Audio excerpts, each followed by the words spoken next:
হ্যাঁ বন্ধুরা, নতুন একটা রেসিপিটা নতুন না, ছানার ডালনা করব। কিন্তু কিভাবে করব আজকে একদম ইউনিক রান্না হবে। আমি চন্দ্রমুখী আলু নিয়েছি, তেলের মধ্যে দিয়ে দিলাম, হলুদ দিলাম, আর একটু লবণের সঙ্গে দিয়ে দেব, ব্যাস পরিমাণ মতো লবণ দিয়ে দিলাম। দিয়ে আমি আলুগুলোকে ভালো করে ভেজে নেব। এর মধ্যে সিক্রেট একটা মশলা দেব, সেই জন্যই কিন্তু এই রান্নাটা বেশি টেস্ট হবে, যেটা তোমাদেরকে আমি আগে কখনো দেখাইনি। কেটে রেখেছিলাম পনিরগুলো একটু বড় বড় করে কেটেছি।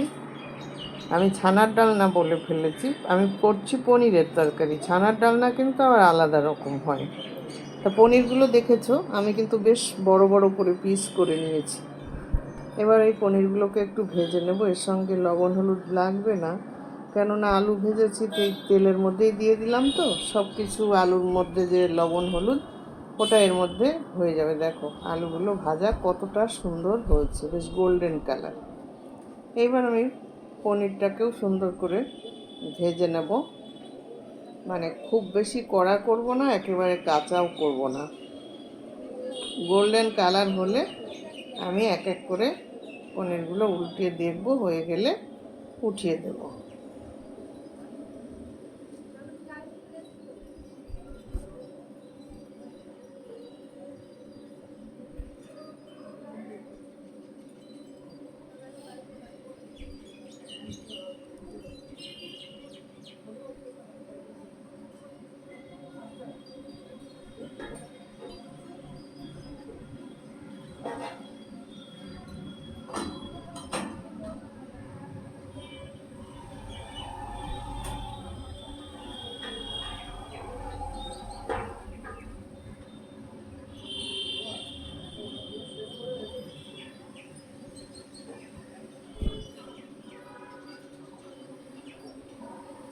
রান্না যে একই রান্না কত রকমভাবে করা যায়, শুধুমাত্র রান্নার মধ্যে মন দিয়ে করতে হবে। তাহলে এক রান্না প্রতিদিন নিত্য নতুন কায়দায় করলে টেস্ট হবে খুব সুন্দর, আর খেতেও ভালো লাগবে। যখন খেয়ে সবাই ভালো বলবে, তখন নিজেরও শান্তি লাগবে। আর একঘেয়ে পনিরের তরকারি খেতে খেতে ভালো লাগে না যখন, তখন একটু তো চেঞ্জ করতেই হবে, তাই না? হয়ে গেছে পনির, এবার তুলে দিচ্ছি। তোমরা লক্ষ্য করবে আমি সিক্রেট মশলাটা কখন দেব, সেটা যে কি আজকে তোমাদের আমি বলেই দেবো এটা কি।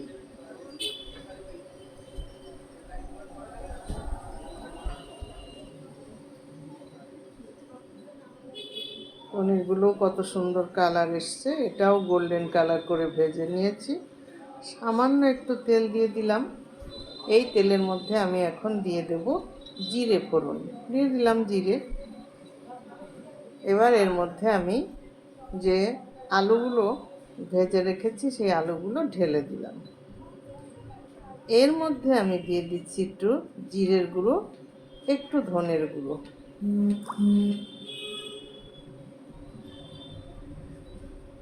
এই যে সিক্রেট মশলাটা কিন্তু আমি এখন ঢেলে দিলাম। এই সিক্রেট মশলাটা কি বলো তো? এর মধ্যে আছে শুকনো লঙ্কা, মানে একটু ভেজে নিয়েছি, আধা থেতো করে নিয়েছি। আর দিয়ে দিয়েছি কি একটু পোস্ত, সামান্য ভেজে গুঁড়ো করে নিয়েছি হামানদিস্তাতে, নিয়ে সেইটা দিয়ে দিয়েছি। আমি কোনো কাঁচা লঙ্কা বা বাটা লঙ্কা বা গুঁড়ো লঙ্কা ব্যবহার করব না, এই লঙ্কাটা দিয়েই আমি রান্নাটা করছি। এবার এর মধ্যে দিয়ে দিচ্ছি আমি একটু এলাচের গুঁড়ো দিয়ে দিয়েছি, দেখেছো, আর দিলাম টক দই। এই সিক্রেট মশলাটা দিয়ে তোমরা, মানে পোস্ত পোড়া দিয়ে যদি পনিরের তরকারি করো, পোস্ত পোড়ার পনিরের তরকারি বলে এটাকে, বুঝেছ? দিয়ে যখন করবে তোমরা নিজেরাই বলবে এ কী টেস্ট, এতটাই টেস্ট হবে।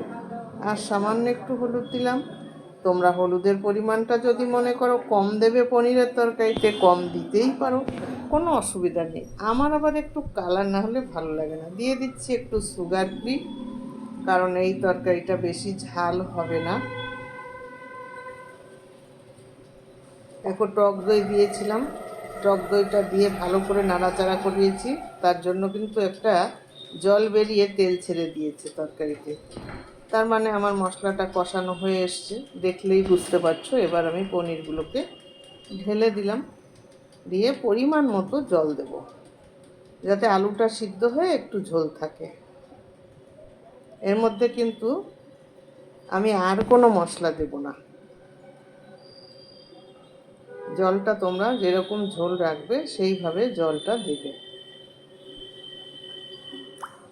এবার আমি পরিমাণ মতো লবণ দেব, যে যেরকম লবণ খাও, লবণ ঝাল তোমাদের কাছে।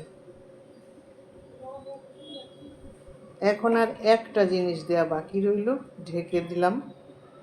ফিরে আসবো একটু পরে। দেখো কতটা লোভনীয় হয়েছে কালারটা, কি সুন্দর লাগছে না? আলুটা আর সামান্য একটু সিদ্ধ হবে, আমি আর একটু ঢেকে দেব।